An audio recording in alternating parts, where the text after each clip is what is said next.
যে কেউই চিকেন নাগেটসগুলো কিন্তু ভীষণ পছন্দ করে থাকে। আর এই চিকেন নাগেটসগুলো খুবই সহজ করে আজকে তৈরি করেছি।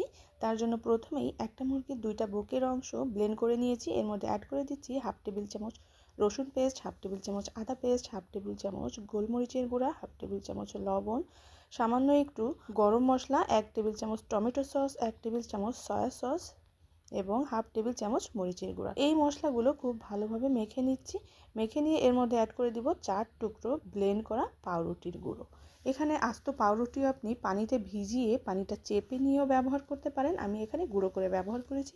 এটা খুব ভালোভাবে মেখে নিয়েছি এবং এর মধ্যে অ্যাড করে দিয়েছিলাম 2 থেকে 3 টেবিল চামচ রান্নার তেল। হাতে সামান্য একটু তেল মেখে আমি এই নাগেটসের শেপগুলো দিয়ে দিব। আপনি যে কোনো স্টাইলেই করে নিতে পারেন। সব নাগেটসগুলো বানিয়ে সাইডে রেখে দিয়ে আমি নিয়েছি 2টা ডিম। ডিমের মধ্যে সামান্য একটু লবণ দিয়ে ফেটিয়ে নিয়ে এই ডিমের মধ্যে নাগেটসগুলো চুবিয়ে নিয়ে আমি ব্রেড ক্রামে গড়িয়ে নিব। এভাবে সমস্ত নাগেটসগুলো আমি করে নিব।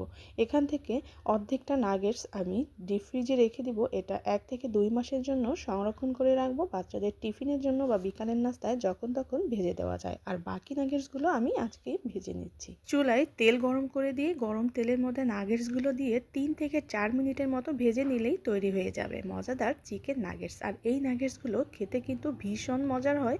বাচ্চা বা বড়রা সবাই কিন্তু এটা ভীষণ পছন্দ করে। টমেটো সস বা মেয়োনিজের সাথে এটা খেতে কিন্তু দারুণ লাগে।